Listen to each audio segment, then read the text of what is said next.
이번 주일은 사순절 제1주일이라고 이야기를 합니다. 사순절은 제의 수요일, 영어로 보면 발음이 정확하지 모르겠네요. Ash Wednesday, Ash라고 하는 말은 제라고 하는 말이죠. 제. 그러니까 그 제의 수요일로부터 40일째 되는 날, 주일을 뺀 40일, 그 기간을 사순절이라고 이야기를 합니다. 이 사순절을 시작하는 그 제2수요일은요, 지난해 종료주일, 그러니까 부활주일 바로 전주일이 종료주일이죠. 고난주일이라고 이야기하는데, 그 종료주일 때는 예수님께서 왕으로 예루살렘 성을 입성하시는 것을 이렇게 우리가 보게 됩니다. 예수님이 예루살렘 성에 왕으로 입성하신 사건을 기념하는 주일이 종료주일인데, 이 종료주일 때 백성들이 이제 길가에서 종려나무를 가지고 흔들며 호산나 호산나 다윗의 이름으로 오시는 이여 우리를 구원해달라고 이렇게 종려가지를 흔들면서 예수님이 예루살렘 입성을 환영하신 그것을 기념하는 그 주일이 종려주일인데, 그 종려나무 가지를 불에 태워서 재를 만들고 그것을 보관해 있다가 그 다음에 제의 수요일 때 그것을 이마에 바릅니다. 전통적으로 재를 뿌리기도 하고 있는데, 우리 영국 성공회와 우리 감리교회는 영국 성공회에서 시작이 되었다고 해도 과언이 아닙니다. 영국 성공회의 많은 그 예전들을 감리교회가 그대로 이렇게 가지고 왔는데, 우리 한국교회 감리교회는 이렇게 제2수요일을 지키는 교회들이 많지가 않습니다. 미국 연합감리교회는, 미국 UMC 교회는 철저하게 이 제2수요일을 지킵니다. 지난 2월 14일 날 발렌타인데이고 또 제 기빠진 날이긴 합니다. 그 2월 14일이 이번 금년에는 제2수요일인데, 그때는 그 종려나무 가지를 태운 그 재를 이마에 십자가를 걷습니다. 그리고 이제 그 십자가를 그으면서 나는 죄인입니다 라고 고백하게 하는, 그리고 이 40일 동안은 예수님께서 광야에서 예수님이 40일 동안 금식하신 후에 마귀에게 성령 충만해서 마귀의 시험을 받으시고 말씀을 이기셨는데, 그 40일 금식한 날을 이제 사순절로 이렇게 삼습니다. 부활절 전날부터 이제 계산해서 제2수요일까지 40일 동안은 사순절이라고 얘기를 합니다. 이 사순절 기간 동안에는 전통적으로 세례를, 부활주일날 세례를 받는데, 세례를 받고자 하는 이들이 기도로 준비하는 기간이기도 하고요. 그리고 자기의 죄를 하나님 앞에 철저하게 회개하는 그런 기간이기도 합니다. 이런 사순절 기간 동안에 우리 그리스도인들은 내가 진정한 그리스도인인가? 내가 정말 그리스도인으로서의 정체성을 분명히 내가 생각하며 믿음 생활을 하고 있는가를 돌아보는 그런 기간이 바로 이 사순절 기간입니다. 그래서 오늘 저는 이 그리스도인들이 이 사순절 기간 동안에 끊임없이 자기 자신을 향하여 질문해야 할 이 그리스도인의 정체성에 대해서 오늘 읽어드린 본문의 말씀을 가지고 말씀을 함께 나누며 은혜를 받고자 합니다. 출판사 토기장이라고 하는 출판사가 있는데요, 2009년도에 주님은 나의 최고봉이라는 책을 출간해서 베스트셀러가 된 적이 있습니다. 이 주님은 나의 최고봉이라는 이 책은 영국의 영적 거장인 오스왈드 챔버스 목사님이 이제 그가 직접 쓰신 책은 아니고 그가 강의하고 또 설교한 그러한 설교문들을 발췌해서 그의 부인이신 홉스 챔버스 이제 목사님의 사모께서 책을 엮은 책이 바로 이 주님은 나의 최고봉이라는 책입니다. 이 책은 이제 우리로 하여금 진정한 그리스도인이 뭔가, 날마다 자기 자신의 그리스도인으로서 정체성을 세워가도록 365일 동안 묵상할 수 있도록 그렇게 지어져 있는 책이 주님은 나의 최고봉이라는 책입니다. 이 책에 보면 이 오스왈드 참고서 목사님이 얼마나 나는 진정한 그리스도인인가라고 하는 고민을 많이 하셨는가를 보게 하는 그런 흔적들을 보게 되는데, 특별히 이 책에 보면 목사님께서 이런 내용을 말씀하셨음을 기록하고 있습니다. 사람에게는 감출 수 없는 세 가지가 있는데, 그것은 사랑과 재채기와 그리고 가난이다. 이건 감출 수 없다라고 얘기합니다.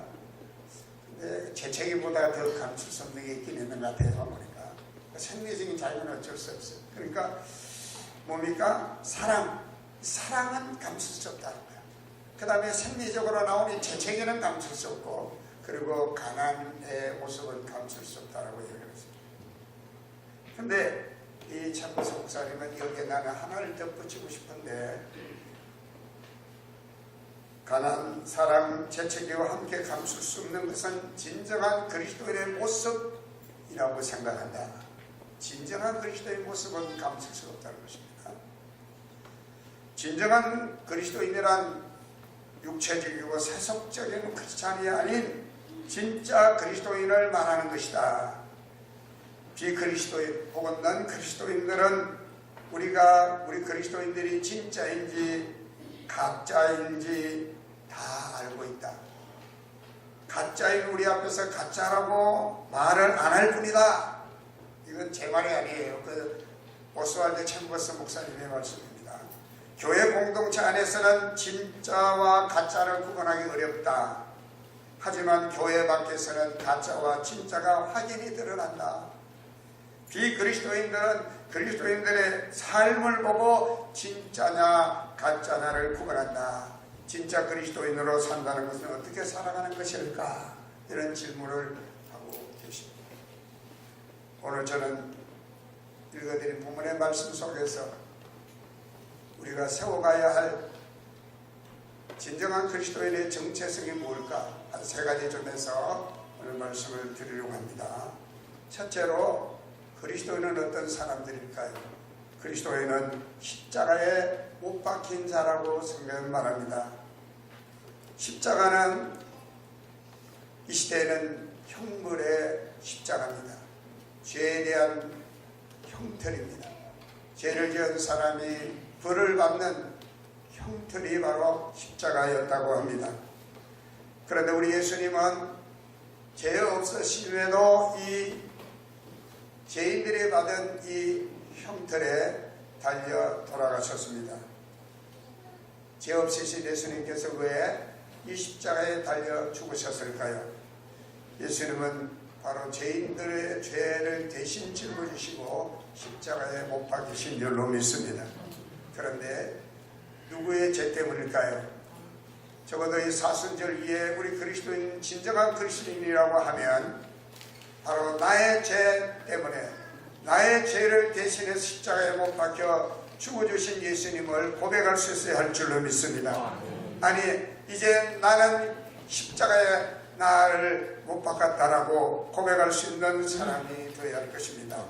17세기 네덜란드 유명한 화가 렘브란트라고 하는 분은 많은 성화를 이제 그렸고, 그리고 자기의 자화상을 그림 속에 남긴 사람으로 유명한 사람입니다. 그런 말년에 성경에서 소재를 많이 구해서 성화를 많이 그리기도 유명했는데요. 그의 작품 가운데는 십자가에 못 박힘이라는 작품이 있습니다. 십자가에는 많은 군중들이 이제 있는데, 십자가에 예수를 조롱하고 비방하고 멸시하고 냉소적인 태도로 바라보는 사람도 많습니다. 그리고 그 가운데 그 그림의 가장자리에 어둠 속에 한 사람이 그려져 있는데, 그 사람이 바로 렘브란트 자신이라고 합니다. 그런 이 그림 속에 자신을 집어넣음으로써 바로 예수님을 십자가에 못 박던 그 죄인 중에 하나가 자신임을 나타내고자 했다라고 얘기를 합니다. 이 렘브란트는 이 외에도 순교자 스데반이라고 하는 작품을 그렸는데, 스데반 집사님이 돌을 막는 가운데 성난 그 군중들 틈 속에 자기 자신을 그려 넣음으로써 죄 없는 스데반을 향하여, 복음을 전하는 순교자 스데반을 향하여 돌을 던지는 그 죄인 중에 바로 자기도 포함되고 있음을 그렸고, 빌라델 법정이라는 작품에서는 예수님을 십자가에 못 박으러 고함을 치는 그 유대인들의 그 군중 속에 자신을 집어넣음으로써 자기도 그 사람들 중에 한 사람이었음을 고백합니다. 그리고 돌아온 탕자라고 하는 그 작품에서 자신의 얼굴을 탕자의 모습으로 그림으로써 자기가 바로 하나님을 떠난 죄인된 모습이었음을 그렇게 그렸다고 하는 것입니다. 그런 그림을 그리면서 그 속에 자기를 그려놓음으로써 나도 그 죄인들 속에 있었음을 그렇게 나타내고 자기가 죄인인 것을 항상 잊지 않았다라고 얘기를 합니다. 물론 우리는 죄인임을 아는 것도 중요하지만 내 죄를 대신해서 십자가에 달려 죽으신 예수 그리스도를 말미암아 나도 십자가에 못 박혔다라고 하는 사실을 고백할 수 있을 때 우리는 진정한 그리스도인이 되는 줄로 믿습니다. 오늘 두 번째 성경은 그리스도인은 이제 나는 죽고 그리스도로 사는 자임을 고백해야 한다는 것을 말합니다. 십자가에 나는 못 박혔다는 말은 이제 나는 죄인된 나는 죽었다는 것을 선언하는 것입니다. 죄인된 나는 죽고 이제 그리스도로 다시 산 자가 되었다라고 고백하는 것입니다. 고린도서 5장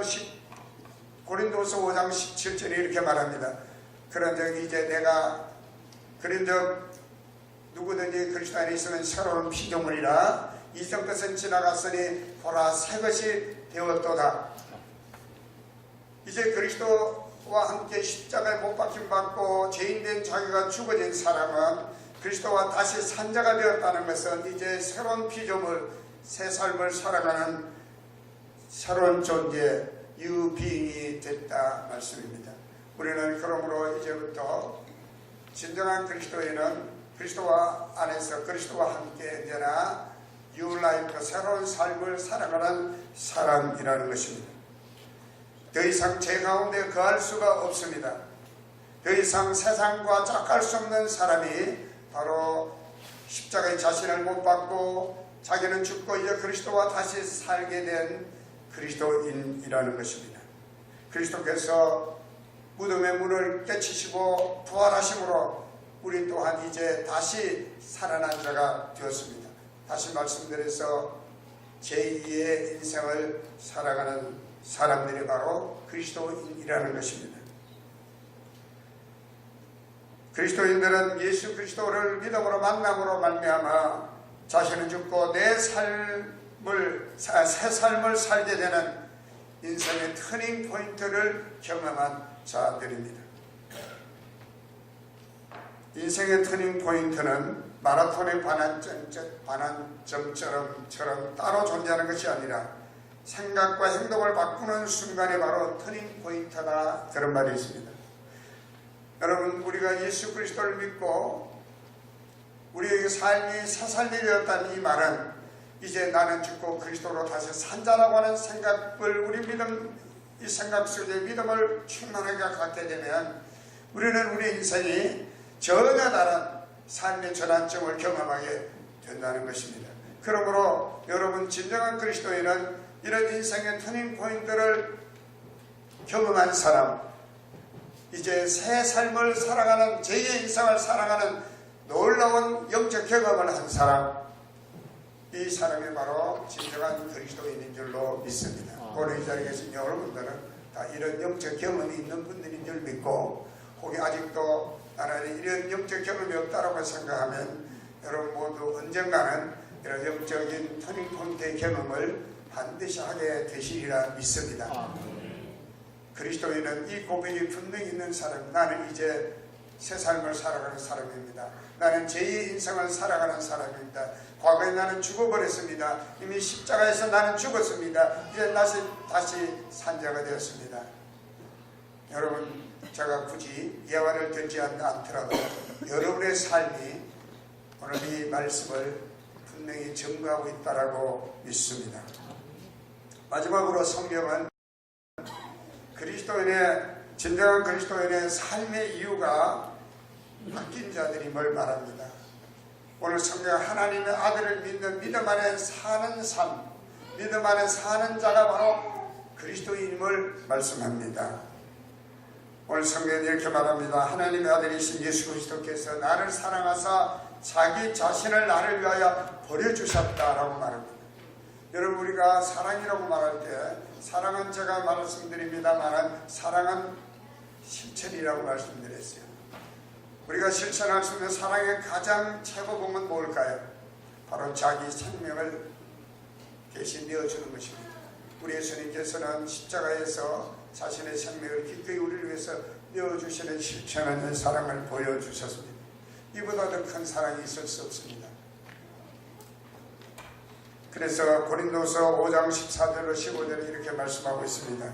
그리스도의 사랑이 우리를 강건하시는도다. 우리가 생각하건대 한 사람이 모든 사람을 위하여 죽었은즉 모든 사람이 죽은 것이라. 그가 모든 사람을 대신하여 죽으시면 살아있는 자들로 하여금 다시는 그들 자신을 위하여 살지 않고 오직 그들을 대신하여 죽었다가 다시 살아나신 이를 위하여 살게 하려 하십니다.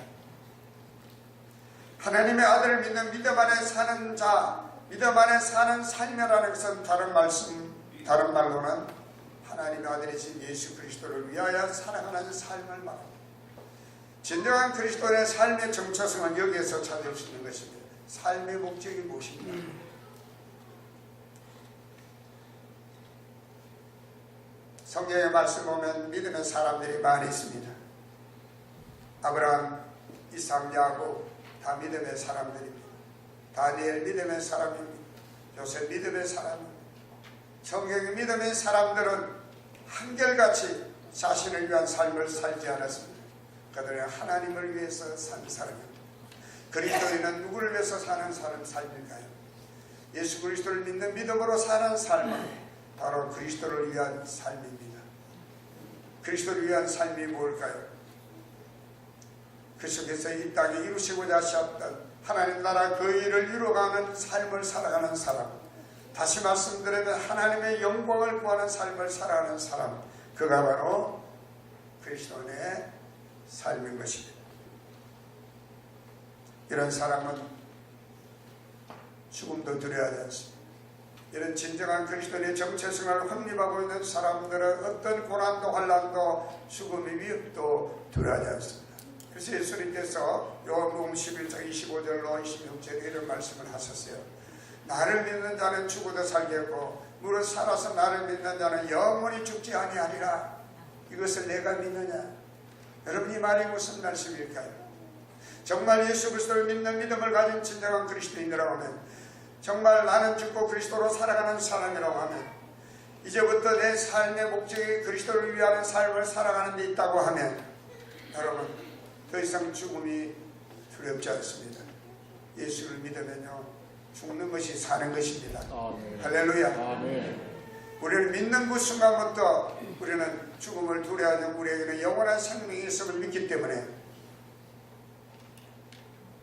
여러분, 동남풍이 불어라 서북풍이 불어라, 여러분, 우리는 끄떡하지 않습니다.